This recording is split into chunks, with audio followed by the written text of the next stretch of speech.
Comme on le voit sur cette photo qui a été prise à 30 km d'altitude, la stratosphère est à la frontière entre la Terre et l'espace.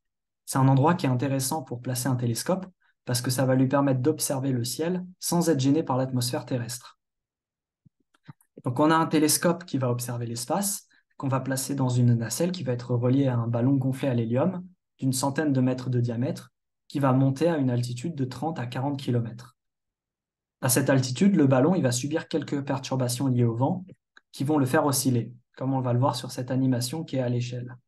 Donc on a le ballon, le parachute, des câbles, la nacelle.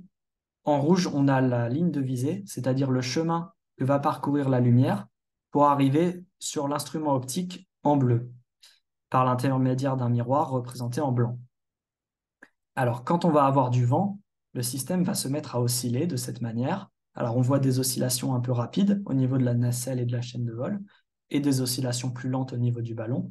Et on voit que la ligne de visée va bouger énormément, ce qui fait que le télescope ne va pas pouvoir observer sa cible de manière correcte. Alors, la première étape, c'est de modéliser ce système, c'est-à-dire d'écrire mathématiquement son mouvement. Et ça, on peut le faire avec les équations de Lagrange, par exemple, sur la base du système représenté à droite. Et on va obtenir un modèle théorique en rouge. Ce modèle théorique, on va venir le comparer avec des données de vol qui ont été mesurées lors du vol de la mission Fireball en 2018. Et en bleu, on a représenté la densité spectrale de puissance du mouvement de la nacelle qu'on a mesuré.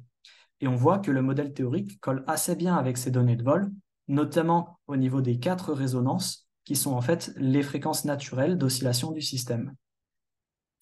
Alors une fois qu'on a une bonne modélisation, l'objectif, c'est de contrôler le télescope, c'est-à-dire d'orienter le miroir de façon à minimiser l'erreur de pointage de la ligne de visée. Alors ça, c'est un problème d'optimisation multi-objectif. Concrètement, l'idée, ça va être d'actionner le miroir pour compenser les mouvements de la nacelle et avoir une ligne de visée qui reste à peu près stable, ici horizontale. Donc quand on zoome, on voit les mouvements du miroir qui compensent les mouvements de la nacelle et on voit que la ligne de visée reste à peu près stable. Alors, on n'arrive jamais à annuler complètement l'erreur, évidemment, mais le but, c'est de la réduire le plus possible.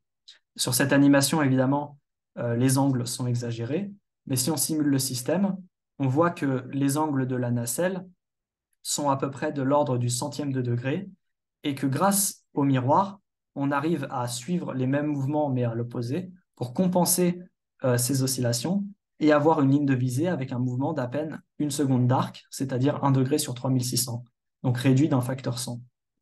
Je vous remercie pour votre attention.